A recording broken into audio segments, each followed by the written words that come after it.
नमस्कार दोस्तों, कैसे हैं आप लोग। उम्मीद करता हूं आप लोग बहुत अच्छे होंगे और आपकी तैयारी बहुत अच्छे से चल रही होगी। दोस्तों, जैसे कि आपको मालूम है कि समय हो चुका है हमारी हिंदी क्लास का और हमारा सेशन चल रहा था हिंदी में शब्द भेद। और शब्द भेद में हम आपको उत्पत्ति के आधार पर, उद्भव के आधार पर, स्रोतों के आधार पर एक ही प्रकार होता है, इस पर हम सारे ही टाइप करा चुके हैं। तो मैं आपको बता देता हूँ थोड़ा सा कि शब्द भेद क्या होता है। देखिए, हिंदी, पहले तो हिंदी क्यों ज़रूरी है। जितनी भी परीक्षाएं आपकी उत्तर प्रदेश में होती हैं उनमें अधिकांशतः हिंदी आपकी बहुत महत्वपूर्ण रोल निभाती है। जैसे कि इस समय पर एक वैकेंसी आपके चर्चा में चल रही है, उत्तर प्रदेश पुलिस, दूसरी एसएससी जीडी और तीसरी आरओ एआरओ, और चौथी वैकेंसी जो है वो एपीएस, और पांचवी वैकेंसी जो है वो आपकी चल रही है जूनियर असिस्टेंट, और छठी वैकेंसी जो है बीपीओ विलेज पंचायत ऑफिसर। ठीक है, विलेज पंचायत ऑफिसर, और फिर एपीएस आपकी। तो ये बहुत सारी वैकेंसी जो है चल रही हैं और सभी में हिंदी का रोल बहुत अहम है। ठीक है, तो इसलिए हिंदी क्लास आपके लिए बहुत इंपॉर्टेंट हो जाती है बेटा, और यही एक स्कोरिंग सब्जेक्ट आपका होता है जो आपको आपका स्कोर बढ़ाने में मदद करता है। तो बच्चों, आपका जो टॉपिक है वो है शब्द भेद, और हम आपको बता चुके हैं कि शब्द भेद पर क्या होता है। एक तो आपका होता है उत्पत्ति, स्रोत, उद्भव के आधार पर। ठीक है, यानी कि वो शब्द कैसे उत्पत्ति हुई है शब्दों की, क्या उनका स्रोत था उत्पत्ति होने का, क्या आधार, मतलब स्रोत क्या मतलब क्या आधार था उनका, और कहाँ से उद्भव हुए हैं। तो इस वजह से यहाँ से जो आपके आते हैं वो कौन से शब्द आते हैं, वो तत्सम आते हैं। तो तत्सम का मतलब संस्कृत। दूसरा तद्भव होते हैं। ठीक है बेटा। तीसरा आपका देशज होते हैं, और चौथा इसमें आपका जो होता है बेटा वो होता है विदेशज। और इन सब से ही मिलकर तत्सम, तद्भव, देशज, विदेशज एक शब्द बनता है संकर शब्द। तो हम आपको ये सारी ही क्लास आपको प्रोवाइड करा चुके हैं। यानी हमने तत्सम ट्रिक से बताए हैं आपको, तद्भव ट्रिक से बताए हैं, देशज ट्रिक से बताए हैं, और विदेशज को तो पूछो मत, इतनी बेहतरीन ट्रिक थी कि बहुत बेहतरीन ट्रिक। और वहाँ पर ही संकर शब्द सबकी क्लास आपको बता चुके हैं। चाहे तो आप जाकर हमारे प्लेलिस्ट में जाकर देख सकते हैं, सारी क्लास आपको प्रोवाइड हो चुकी हैं। और आज जो हमारा पढ़ने का स्रोत है वो क्या पढ़ने का है, वो आपका व्युत्पत्ति, बनावट व रचना, यानी कि व्युत्पत्ति, बनावट या रचना के आधार पर बच्चा हमको ये पढ़ना है कि उन शब्दों की व्युत्पत्ति कैसे हुई है, उन शब्दों की बनावट कैसे हुई है, उनकी रचना कैसे हुई है, कैसे बने हैं ये, कैसे उन्हें रचित किया गया है, कैसे उनको व्युत्पत्ति की गई है। समझिए, उत्पत्ति के बाद में उन्हें मॉडिफाई कैसे किया गया है। तो आज हम ये चीज़ सीखने वाले हैं कि इनको कैसे मॉडिफाई किया गया है, कैसे मैन्युफैक्चर किया गया है, कैसे उनका सृजन किया गया है। ठीक है बेटा, हम वही सीखने वाले हैं। और इस आधार पर बच्चा होते हैं तीन, और एक होता है आपका रूढ़ शब्द, एक आपका होता है बेटा यौगिक शब्द, और एक होता है योग रूढ़, यानी कि योग रूढ़, रूढ़ शब्दों का योग, रूढ़ शब्दों का योग। तो आज जो हमारी क्लास है वो बच्चा व्युत्पत्ति व रचना बनावट के आधार पर ही हम आज आपके सामने प्रस्तुत हुए हैं। फिर एक आपका होता है प्रयोग के आधार पर बेटा। तीसरा कौन सा होता है, प्रयोग या विकार के आधार पर। ठीक है बच्चा, ये कितने प्रकार के होते हैं, दो। एक होते हैं विकारी, एक अविकारी। तो विकारी परिवर्तित होते हैं और अविकारी जो है अपरिवर्तित रहते हैं, लिंग वचन के आधार से। ठीक है, तो वो बात हम कल करेंगे। फिलहाल में आज जो हमारी क्लास है वो एक और होता है इसमें अर्थ के आधार से। तो अभी बच रहे हैं, आज हम दूसरे स्टेप पर आए हैं, व्युत्पत्ति, रचना, बनावट के आधार पर। तो आज जो हमारा टॉपिक है बेटा वो क्या टॉपिक है, व्युत्पत्ति, रचना और बनावट के आधार पर। व्युत्पत्ति, रचना और बनावट के आधार पर आज हमारा सेशन है। तो शब्द भेद का क्रम नंबर 2, और क्या है ये, व्युत्पत्ति, रचना, बनावट के आधार पर शब्द के आधार पर शब्द। तो ये आपका क्रम है, ये आपका क्रम है बच्चा। ठीक है, ये 3 प्रकार के होते हैं। कितने प्रकार के होते हैं? पहले तो हमें पता होना चाहिए रचना की इकाई क्या है। रचना की इकाई क्या होती है? तो बच्चा रचना की इकाई जो होती है वो क्या होती है, समझ लीजिए। रचना की इकाई क्या होती है? तो संधि रचना की इकाई होती है, यानी संधि से हम शब्दों का निर्माण करते हैं, तो संधि से भी शब्द रचित होते हैं। अगर हम बात करें बच्चा, प्रत्यय से भी शब्दों की रचना होती है, उपसर्ग से भी शब्दों की रचना होती है, और समास से भी क्या होती है, शब्दों की रचना होती है। तो ये सभी जो हैं क्या कर सकते हैं, शब्दों की रचना या बनावट में अहम भूमिका निभाते हैं बच्चा, निभाते हैं। क्योंकि ये इसी वजह से रचना की क्या कही जाती है, इकाई कहा जाता है। रचना की इकाई आपसे पूछे तो आपसे पूछेगा निम्न में से कौन रचना की इकाई नहीं है? तो संज्ञा रचना की इकाई नहीं है, सर्वनाम नहीं है। इस तरीके से तो आपको क्या करना है, संधि करना है। ठीक है, प्रत्यय लिखना है, उपसर्ग लिखना है, समास देखना है। इनमें से कोई सा एक मिस करेगा और आपसे पूछेगा जरूर। ठीक है, तो इकाई तो हो गई है। जबकि भेद कितने होते हैं? अगर हम बात करें तो भेद 3 होते हैं बेटा। भेद कितने होते हैं? 3 होते हैं। एक तो आपका होता है रूढ़, दूसरा जो होता है वो आपका क्या होता है, यौगिक, और बच्चा तीसरा जो होता है वो कौन सा होता है, योग रूढ़। वो बच्चा तीसरा योग रूढ़ होता है। तो अब अभी तक आपको क्या याद रखना है, अभी आपको क्या याद रखना है, व्युत्पत्ति रचना बनावट के आधार पर शब्द जो होते हैं उनकी इकाई जो होती है रचना की वो कितनी होती है बच्चा? तो इकाई होती हैं 4। और वो क्या होता है, संधि होती हैं, प्रत्यय होते हैं, उपसर्ग होते हैं, समास होते हैं। और शब्दों की रचना बनावट में ये अहम भूमिका निभाते हैं। ये बात आप अपने मन में अच्छे से नोट कर लीजिए, उतार लीजिए अच्छे तरीके से। ठीक है बेटा, बहुत अच्छे से आपको ये नोट करके रखना है। कहीं ऐसा ना हो कि आपको ये चीज़ मिस हो जाए और फिर आप पछताएं इस चीज़ में कि सर ये क्या हो गया, हमें तो इसके बारे में कुछ पता ही नहीं था। तो आपको जो है बताया जा रहा है, सब चीज़ों के बारे में आपको यहाँ बताया जा रहा है। क्लियर? चलिए आगे करते हैं। अब हम एक 1 बाय 1 करके करते हैं और 1 बाय 1 करके इनके बारे में, सबके बारे में समझते हैं क्या होते हैं। और आप अपने कानों को पूरी तरीके से खोल कर रखेंगे। और एक बार अगर क्लास समझ में नहीं आए और आप लिखना नहीं चाहते हैं तो आप स्क्रीनशॉट लेकर आप समझ सकते हैं क्या होता है। तो सबसे पहला जो हमारा आता है वो आता है रूढ़ या मूल शब्द। ये पहला प्रकार होता है। ठीक है, तो मैं यहां पर सबसे पहले बताऊंगा रूढ़ का शाब्दिक अर्थ क्या होता है। रूढ़ का शाब्दिक अर्थ क्या होता है? इसका शाब्दिक अर्थ होता है प्रसिद्ध। क्या होता है? प्रसिद्ध। ये इसका शाब्दिक अर्थ होता है। ठीक है बच्चा, आगे अगर हम बात करें इसकी परिभाषा की तो लिखेंगे जो शब्द परंपरा से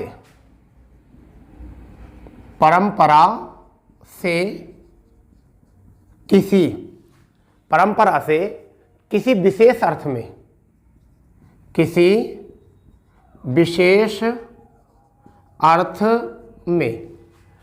में या अर्थ के लिए, में से बन जाएगा, चलो के लिए, अर्थ के लिए क्या होते हैं?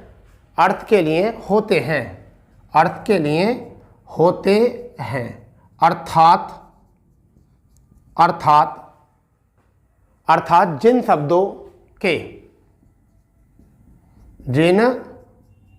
शब्दों के सार्थक खंडन न किए जा सके वो क्या होते हैं? रूढ़ शब्द होते हैं। यानी कि खंडन करने पर कोई अर्थ ना आए, मूल रूप में उनका कोई अर्थ होना चाहिए। जैसे एग्जाम्पल के तौर पर हम कहें आलू। अब अगर मैं आलू लिख रहा हूँ तो एग्जाम्पल के तौर पर आलू से जैसे ही आपने कोई शब्द बोला तो आपको दिख रहा है कि आलू कुछ होता है, परंतु अगर मैं आलू का अगर खंडन करूँ तो कोई अर्थ नहीं होगा। अगर मैं कहूँ कुआं तो कुआं भी नहीं है। अगर मैं कहूँ नमक, नमक रूढ़ शब्द है। पेड़, पेड़ रूढ़ शब्द है। कौवा, ये भी रूढ़ शब्द है। गाय, ये भी रूढ़ शब्द है। तीर, ये भी रूढ़ शब्द है। दंत, ये भी रूढ़ शब्द है। एक, 10 सब रूढ़ शब्द हैं ये, ठीक है। जंगल, ये भी रूढ़ शब्द है, ठीक है भाई, हाँ या ना बताइए। कान, नाक, हाथ, कान, नाक, हाथ, पैर, ठीक है, बताओ बताओ। पेट, मुंह, पेट, मुंह, सिर, समझ गए भाई। तो ये शब्द कैसे हैं सारे, समझ गए, बताइए। या मैं लिख सकता हूं यहां पर ताला, चाबी, ताला आदि। अब कहां तक लिखेंगे, बहुत शब्द हैं। तो ये हो गए आपके रूढ़ शब्द, ठीक है बेटा, क्या हो चुके हैं, रूढ़ शब्द। एक बार इसको परिभाषित कर लीजिए, एक बार परिभाषित कर लीजिए। रूढ़ या मूल शब्द क्या होते हैं। रूढ़ का शाब्दिक अर्थ होता है प्रसिद्ध, ठीक है, जो अपने अर्थ के लिए प्रसिद्ध हो।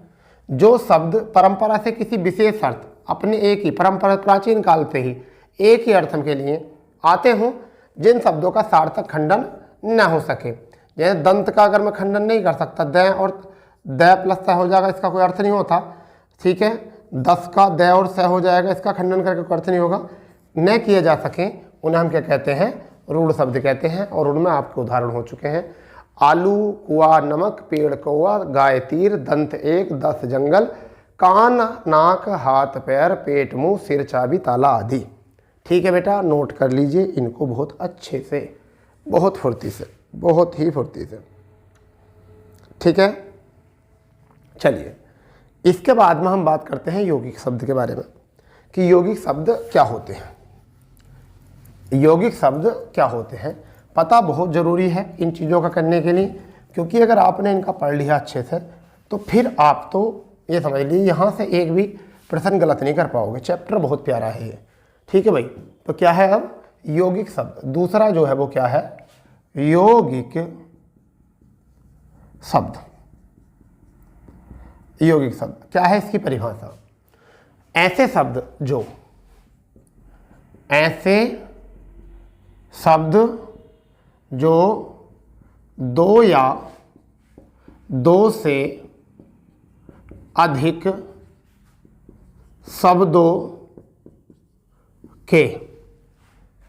के मेल से बने होते हैं और सार्थक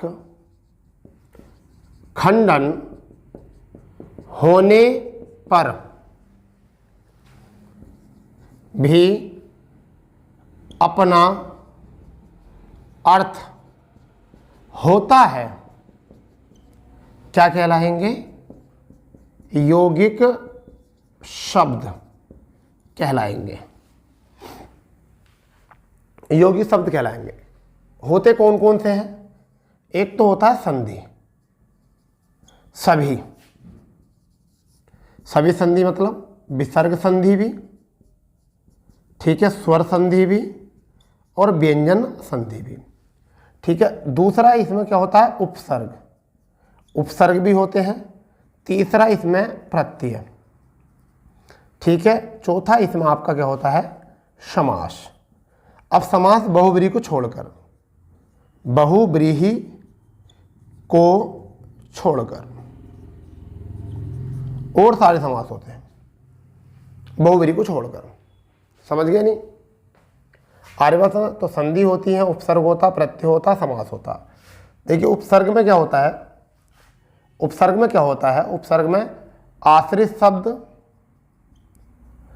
प्लस मूल शब्द, ठीक है। यहाँ पर प्रत्यय में मूल शब्द प्लस आश्रित शब्द।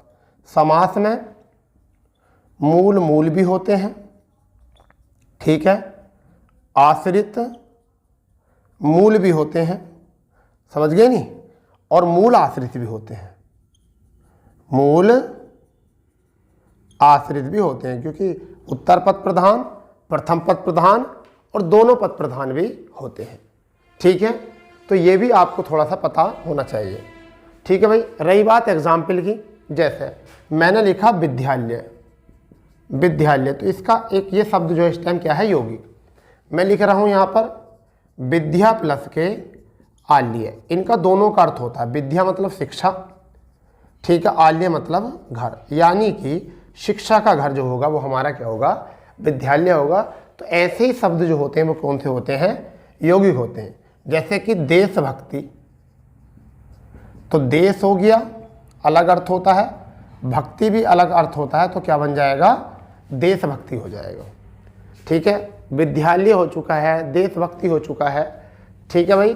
रथ चालक हो चुका है, रथ चालक, ठीक है। इनको समझिए, एग्जाम्पल लिखते हैं, एग्जाम्पल इसके लिखते हैं 2 4 5 जो भी आपको पता चले, तो फिलहाल में ये पता होना चाहिए। जैसे आपका वीरांगना, वीरांगना हो जाएगा, ठीक है। विद्यालय, वीरांगना थोड़ा सा एक सही लिख देता हूँ, वीरांगना हो जाएगा, देशभक्ति हो जाएगा, ठीक है, विद्यालय हो जाएगा शब्द, विद्यालय हो जाएगा, ठीक है। देश निकाला हो जाएगा, देश निकाला हो जाएगा, ठीक है भाई। या आपका ऐसा मान के चलिए देव ऋषि हो जाएगा, देव ऋषि हो जाएगा। आपका गगन चुंबी हो जाएगा, गगन चुंबी हो जाएगा, ठीक है। आपका मनोहर हो जाएगा, मनोहर। तो ये सब क्या हैं आपके, किसके एग्जाम्पल है भाई, ये आपके यौगिक शब्द हैं। क्या हैं आपके यौगिक शब्द। तो एक बार इसको समझ लीजिए, ऐसे शब्द जो 2 या 2 से अधिक शब्दों से मेल से बने होते हैं, सार्थक खंडन होने पर उनका एक अर्थ होता है, यौगिक शब्द कहलाते हैं, ठीक है। कौन कौन से होते हैं, संधि सभी होती हैं इसमें, उपसर्ग होते हैं, प्रत्यय होते हैं, समास होते हैं, बहुब्रीहि समास को छोड़कर। और इनका मतलब क्या होता है, आश्रित मूल से बनते हैं, मूल आश्रित से बनते हैं, मूल मूल से बनते हैं, आश्रित मूल से, मूल आश्रित से। तो विद्यालय शब्द है तो विद्या प्लस के आल्य क्या हो गया, यही यौगिक होते हैं। अब उसके एग्जाम्पल वहाँ पर हैं। तो मैं उम्मीद कर पा रहा हूँ कि आप लोगों को ये चीज़ बहुत अच्छे से समझ में आ रही होगी। आप स्क्रीनशॉट लो, इसको कुछ भी कैसे भी करो, आप नोट करो, कैसे भी करो, आप इसको कर सकते हैं यहाँ से। मुझे ऐसा लग रहा है कि आपके लिए ये कोई बड़ी बात नहीं है, ये कोई आपके लिए बड़ी बात नहीं है बेटा, ठीक है। डेली क्लास हमारी 7 बजे आती रहती है, ठीक है। आप जो भी जुड़ रहे हैं अपने दोस्तों को जोड़ो, इसमें ज़्यादा ज़्यादा दोस्तों को शेयर करो, ठीक है, क्योंकि जब शेयर करोगे जब भी बच्चे जो हैं और भी ज़्यादा जुड़ेंगे आपसे, ठीक है। ये आपकी फैमिली है, आपका परिवार है, ठीक है बच्चा। तो आपका भी कर्तव्य बनता है कि हमारी इस मेहनत में आप भी कंधे से कंधा लगाकर हमारे साथ चलें, ठीक है। हम भी चाहते हैं कि आपका भी इसमें योगदान हो, ठीक है, आपका भी इसमें योगदान हो और आप भी गौरवान्वित हो इस चीज़ से कि हाँ हम भी इस परिवार के सदस्य हैं, ठीक है बच्चा। चलिए अब हम तीसरे शब्द की तरफ आते हैं, वो क्या है हमारा, योग रूढ़। योग रूढ़। अब देखिए योग रूढ़ का मतलब क्या होता है, रूढ़ प्लस रूढ़, यानी कि 2 रूढ़ शब्दों से 2 या 2 से अधिक रूढ़ शब्दों के योग से ऐसे शब्द का निर्माण जिसका अर्थ अन्य शब्द के अर्थ में हो, मतलब 2 या 2 से अधिक शब्दों, 2 या 2 से अधिक रूढ़ शब्दों के योग से ऐसे शब्द का निर्माण जिसका अर्थ अन्य शब्द के अर्थ में हो, किसी तीसरे पद की ओर हो, किसी तीसरे पद की ओर हो भाई। तो इन्हें हम क्या कहते हैं बेटा, योग रूढ़ कहते हैं। ठीक है, जैसे मैं अभी आपको बताना चाह रहा हूं, मैं आपको बताता हूं, एक शब्द हमारा यहां पर होता है 10, तो हमने 10 रूढ़ दिखाया था। एक होता है आनन, ये इसका घर होता है, इसका मतलब क्या होता है काउंटिंग, इसका मतलब घर। अगर मैं इन दोनों को जोड़ दूं तो क्या हो जाएगा, दशानन। क्या हो जाएगा बच्चा, ये हो जाएगा दशानन। और ये दशानन किसका बता रहा है, ये बता रहा है रावण महाराज को। क्या बता रहा है, रावण महाराज को। तो ये जो रावण दशानन शब्द था, इनका मतलब ना तो 10 से है ना आनंद है, इसका अर्थ किसी एक की तरफ पहुंचा, क्या, रावण। अब इसमें एक और बात, पहचान में आपको बता देता हूँ, पहचान की ट्रिक में आपको बता देता हूँ क्या ट्रिक है। पहचान की ट्रिक बता देता हूँ क्या करनी है। ऐसे शब्द जो वस्तु, व्यक्ति या स्थान के विशेषण के रूप में हो, यानी कि व्यक्ति, वस्तु या स्थान के विशेषण के रूप में हो, विशेषण के रूप में हो। तो देखिए क्या है, रावण की विशेषता क्या थी, 10 आनंद थे उसके, वो शीर्ष 10 थे उसके, तो ये विशेषता थी, तो व्यक्ति की विशेषता के रूप में हो। ठीक है, सार्वभौमिक रूप से, सार्वभौमिक रूप से एकल हो, सार्वभौमिक रूप से एकल अर्थ हो, एकल अर्थ हो। अब 10 आनंद का केवल एक ही है, कौन, रावण, और तो कोई है नहीं। तो इस वजह से ये भी बात होती है, ये इसकी पहचान है। ठीक है, जैसे बेटा इसके उदाहरण पर अगर हम बात करेंगे, सबसे पहले तो यहाँ तीसरी बात और लिखो, बहुब्रीहि समास के उदाहरण, बहुब्रीहि समास के उदाहरण इसी के अंतर्गत आते हैं। तो एक बार पहले रिकॉल कर लेते हैं क्या है। योग रूढ़ शब्द, रूढ़ प्लस रूढ़, यानी कि योग का मतलब होता है प्लस रूढ़ और रूढ़। जब 2 या 2 से अधिक रूढ़ शब्दों को मिलाकर एक रूढ़ शब्द बनाया जाता है तो उसे कहते हैं योग रूढ़ कहते हैं। ये यौगिक भी होते हैं, ये शब्द यौगिक होते हैं, यानी यौगिक होने के साथ साथ यौगिक शब्द का क्या होता है, अर्थ एक ही होता है, उसी में अर्थ होता है। जैसे विद्या प्लसाल्य विद्यालय, उसी को कहते हैं, विद्या के घर को। ठीक है, तो वो तो हो गया उसी में अर्थ, परंतु उसका उसी में अर्थ नहीं होता। इसमें यौगिक तो होते हैं, मिलकर तो 2 से बने हैं, तो यौगिक तो हैं, परंतु इसका अर्थ कहाँ जा रहा है, तीसरे की तरफ जा रहा है, इसलिए ये यौगिक होते हैं। जैसे उदाहरण के तौर पर हम अगर देखना चाहें तो जैसा आपने देखा चक्र और प्लस पाणी, तो चक्र पाणी मतलब हाथ में, तो जिसके हाथ में चक्र हो उसे कहते हैं चक्रपाणी, चक्रपाणी। और भैया ये कौन है, विष्णु जी, कौन है, विष्णु। ठीक है, विष्णु जी को कहा जाता है। एक आपका होता है चक्रधर, चक्रधारी या चक्रधारी, तो चक्रधारी, चक्रधारी क्या कहा, किसे कहा जाता है, कृष्ण जी को। किसे कहा जाता है, कृष्ण जी को। समझ गए बच्चा। ठीक है, पंकज यानी कि पंक माने कीचड़ और जय मतलब जन्मा, तो क्या हो गया पंकज। और पंकज किसे कहा जाता है, कमल को। किसे कहा जाता है, कमल को। तो बहुब्रीहि के समास के जितने भी उदाहरण होते हैं वो इसी का अंतर्गत आते हैं। जैसे लंबोदर, लंबोदर, ठीक है, मृत्युंजय, मृत्युंजय, ठीक है, लंबोदर हो गया, मृत्युंजय हो गया। ठीक है भाई, महावीर क्या हो गया, महावीर, ठीक है, महा प्लस वीर क्या, हनुमान जी। ठीक है भाई, तो ये सारे शब्द जो हैं आपके क्या होंगे, आपके क्या कहलाए जाएंगे, योग रूढ़ कहलाए जाएंगे। तो मेरी बात आपको समझ गए होंगे सारे। तो बहुब्रीहि समास के उदाहरण व्यक्ति, वस्तु, स्थान, विशेषण के रूप में प्रयोग होने वाले, सार्वभौमिक रूप से एकल अर्थ वाले, तो ये सब इसके एकल अर्थ हैं। इन सबको हम क्या कहते हैं, इन सबको हम क्या कहते हैं बेटा, इन्हें हम कहते हैं योग रूढ़।